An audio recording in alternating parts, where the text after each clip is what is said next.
So for our final session of the day, we're going to talk a little bit more in detail about the work that still needs to be done and how that will be done. I'm delighted to introduce Dr. Sanjay Mukherjee, who's Metropolitan Commissioner at the MMRDA. Please welcome him.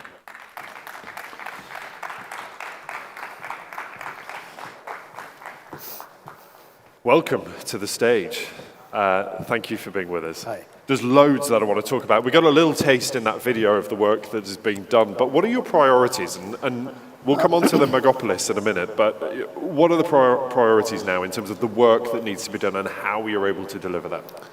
Well, MMRDA is looking something like 6,800 square kilometers of area.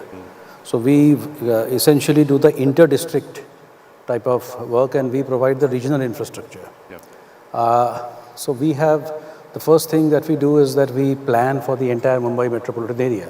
This is the fastest growing urban agglomeration in the world. Second thing that we do is that we provide connectivity.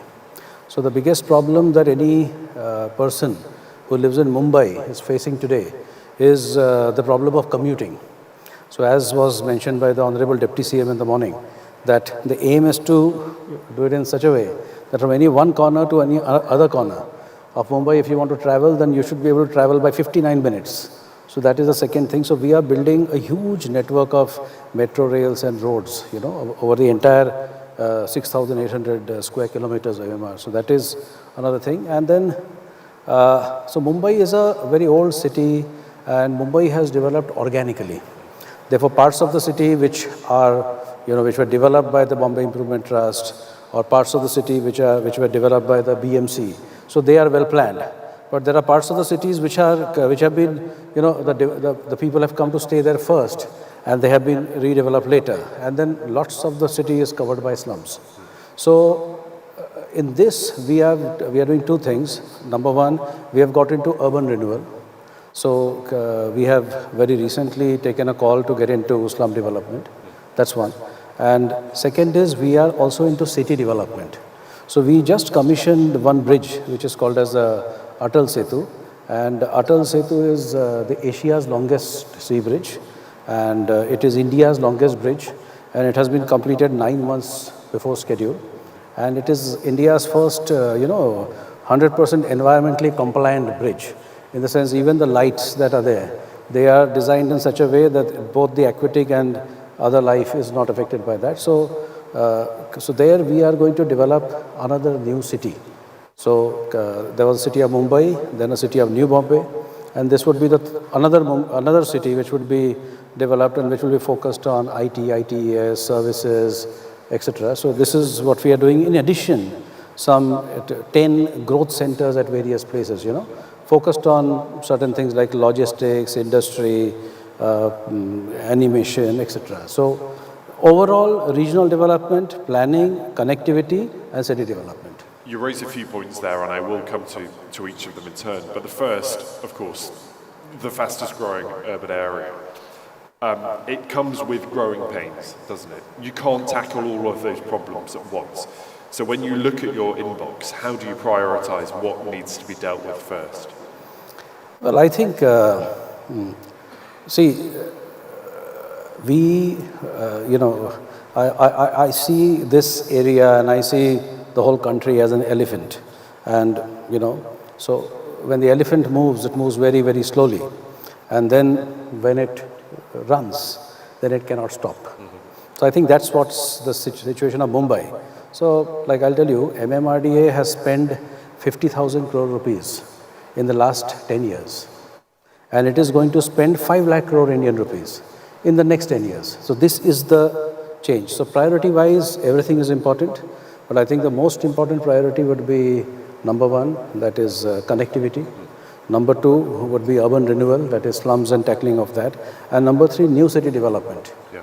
So that as the city grows, and the only thing that Mumbai is, deprived of is land. Yeah. So as you develop a new city where the MTHL or the Atal Setu lands, so you essentially are extending Mumbai. So that's a luxury which Mumbai never had, that Mumbai will now get.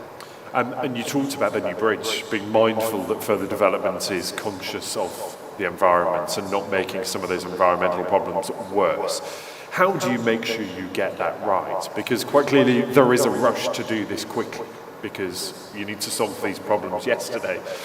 But how do you make sure that what you are doing is conscious of its environmental impact? See, I think the certain matters are not negotiable. Sustainability is something which is absolutely not negotiable. Because why are we doing these things? So we are doing these things for our own population. We are doing these things for this generation and the next. And as we see that as the world is getting more and more connected, so, the entire world, I may have breakfast in one city and dinner in another. So sustainability is something which, just cannot be compromised. And in our country, we have a very, very well-set system. It's a very democratic country. So all these projects that we are doing, they have been planned over several years. Now they are on the takeoff stage. So there is a whole system of getting several environmental clearances. Like even if I touch an inch of forest land, then there is a public process, there is a hearing, there are objections, suggestions, people give their point of view, experts talk about it.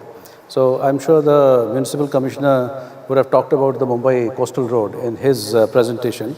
So I used to serve in the BMC when we designed that particular project, and then we started the work in that project. It is getting completed now. So in that case, you will not believe that even the technical DPR of that project was published in public domain. And people were asked to give their suggestions even on technical matters, not on general and sustainable matters. So I think that is a very, very robust process that we are having here, and that is something that we will be taking forward. It is clearly an important democratic process, but are you ever frustrated that these things take time? Because there are so many pressing issues, aren't there, like any city, but you just want to get on with it, don't you? So as I said now, that if the elephant initially just is moving, then the elephant walks very slowly, and then it runs. So it is this process, the first part. Now we are in that running phase. And therefore, I would like to tell you, like for instance, in New Bombay, SIDCO, where I used to work earlier, so that is doing the largest housing project in the world. Then this Mumbai Metro, that is about 387 kilometers of metro lines, of which MMRDA is constructing 337. This is the largest metro network being constructed at any given point of time in history. So yes, it is frustrating because we have spent several years preparing for this, but now I think the time has come for these projects to be executed. But as I said, sustainability is absolutely non-negotiable, and therefore, the time that a project takes, that is something which has to be there. And ultimately, the aim of all of these developments is to make Mumbai a world-class city, one that people want to live, work, play, stay, visit. How soon do you think it will tip over that edge and you think, you know what, we're there? Mumbai is a world-class city.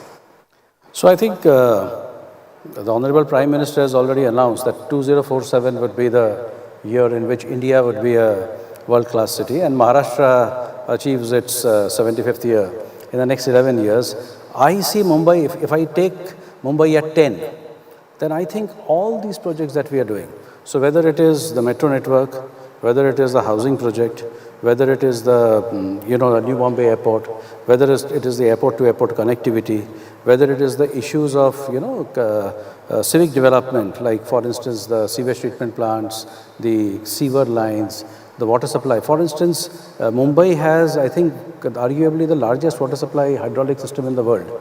So that system is getting improved by the day and improved by the day. So I think Mumbai by 10, that is the time when the tipping point will come.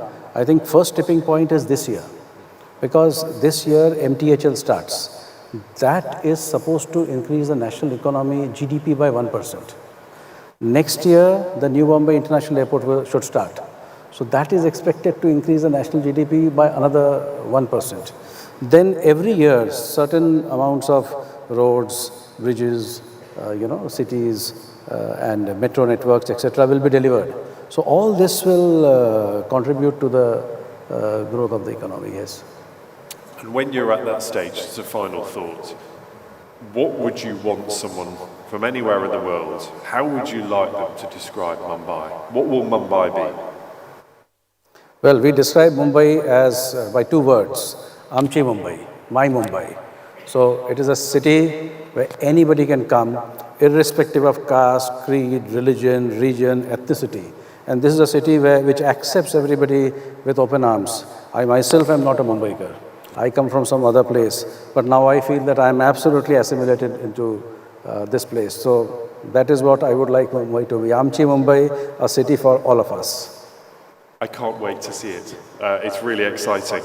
Ladies and gents, Dr. Sanjay Mukherjee, thank you so much. Thank you so much. Thank you. Thank you. Please.